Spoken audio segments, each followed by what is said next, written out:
Bien, bonjour à tous. Alors, nous allons, comme promis, revoir la technique opératoire de l'addition.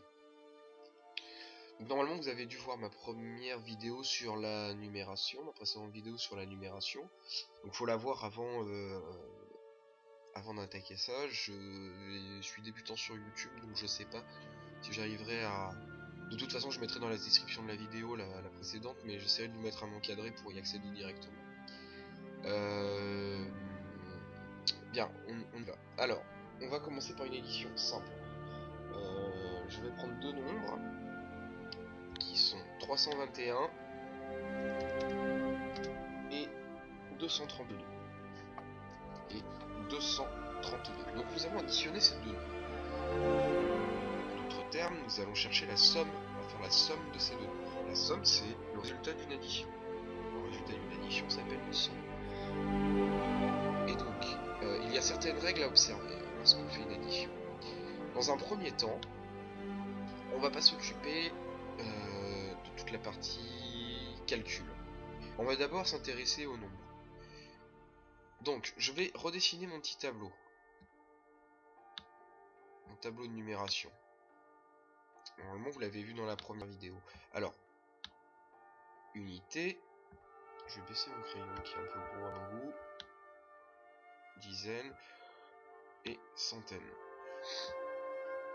Je vais tout d'abord faire placer par votre enfant, ou si votre enfant écoute, tu vas placer les nombres dans ce tableau. 232, j'identifie bien quel chiffre correspond à quoi. Alors, mon 2 là, c'est... On va commencer par 232. Le 2, c'est le chiffre des unités. D'accord ? 2 unités, je mets 2. Le 3, c'est mon chiffre des dizaines. Et mon 2, c'est mon chiffre des centaines. Rappelez, distinction entre chiffres et nombres. On passe à 321. Donc là, je fais la même chose. Donc 1, c'est mon chiffre des unités. 2, des dizaines. Et 3, des centaines. Autrement dit, dans 232, j'ai 2 paquets de 1, 3 paquets de 10 et 2 paquets de 100. En 321, j'ai 1 paquet de 1, 2 paquets de 10, 3 paquets de 100. Je vais tracer mon trait. Donc je trace en rouge, habitude de prof. On y va. Je vais commencer par additionner mes unités. Donc on va partir de la colonne des unités. Mes unités, j'ai 2 paquets de 1 plus 1 paquet de 1.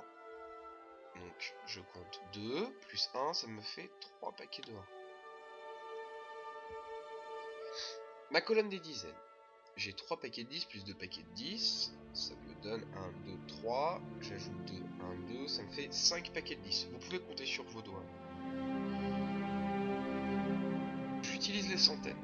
J'ai 2 centaines plus 3 centaines. 2 plus 3 centaines. Ça me fait aussi 5 centaines. Résultat est de 553. On n'oublie pas le signe. J'ai trouvé mon résultat qui est de 553. Donc aucune difficulté particulière. Vous pouvez vous entraîner avec d'autres chiffres. Alors pour les parents, si vous voulez vous faire entraîner votre enfant à ce stade-là, faites bien attention à ce qu'il n'y ait pas de retenue. On passe à la suite. Je vais faire un nouveau paperboard, et on va cette fois-ci poser une nouvelle difficulté. Alors, on va prendre 265 plus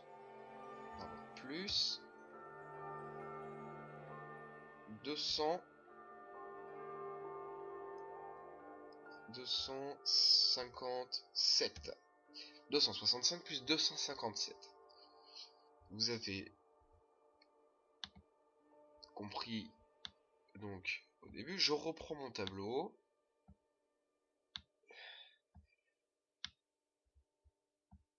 Unité, dizaines, centaines.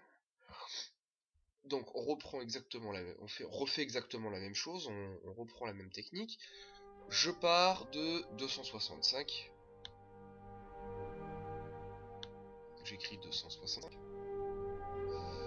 Donc j'ai pareil, je prends le soin de bien identifier à quelle catégorie appartient chaque chiffre, hein, quel est mon chiffre des unités, des dizaines, des centaines. Je marque mon symbole opératoire, mon signe opératoire, et je continue. 257, je fais le même travail. Donc 7 chiffres des unités, 5 chiffres des dizaines, et 2 chiffres des centaines. Je trace ma barre d'égalité. Et on y va. Alors, 5 plus 7, 5 c'est 12.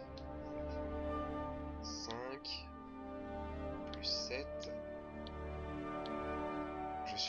je suis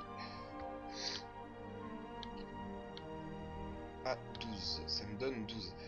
Concrètement, ça me donne 12 unités, donc ça me pose un problème puisque je n'ai le droit d'écrire qu'un seul chiffre ici. Ce qui va se passer, c'est que le 1 du 12 là, en fait, ce qu'il faut comprendre, c'est que c'est une dizaine. Donc cette dizaine, mais je vais l'amener dans ma colonne des dizaines. Je vais le signaler en rouge, par exemple, avec un petit 1. Voilà. Et il me reste dans la colonne des unités, il ne me reste que 2. Ce 1 là, cette dizaine, il va falloir l'ajouter au 6 et au 5. Alors, 6 plus 5, 6 plus 5, et j'oublie pas ma retenue, plus 1. Je suis dans les unités, là je suis dans les dizaines. 6 plus 5 plus 1, et ça c'est égal à... C'est égal à 12. Alors je vais changer de couleur. Alors 12, je ne peux pas écrire 12 dans la colonne des dizaines. Je ne peux pas écrire 12. Je vais donc écrire 2. Parce que ce 1 là dans 12, cette dizaine de 12, c'est une dizaine de dizaines. Et une dizaine de dizaines, on avait vu dans la première vidéo que 10 paquets de 10, et bien en fait ça donnait une centaine. Donc, ici, je vais la rajouter. Rajouter une centaine. Ça va être une deuxième retenue. Donc, je rajoute, je mets mon petit nom ici, et je vais calculer ma colonne des centaines. Colonne des centaines.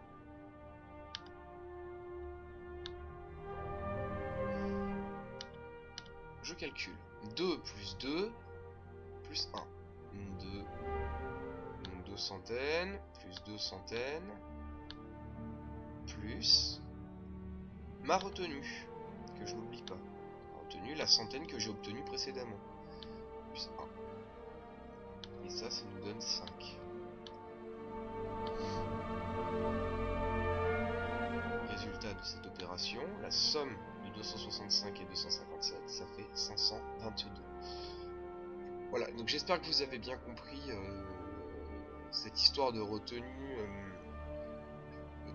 de paquet de 10 qu'on passe sur la colonne supérieure en fait. C'est ça qui se passe, hein, c'est qu'on passe paquet de 10 sur la colonne supérieure. Voilà, je vous remercie d'avoir suivi cette vidéo, j'espère qu'elle vous a aidé. Continuez à me suivre sur ma chaîne, et à très bientôt pour d'autres vidéos.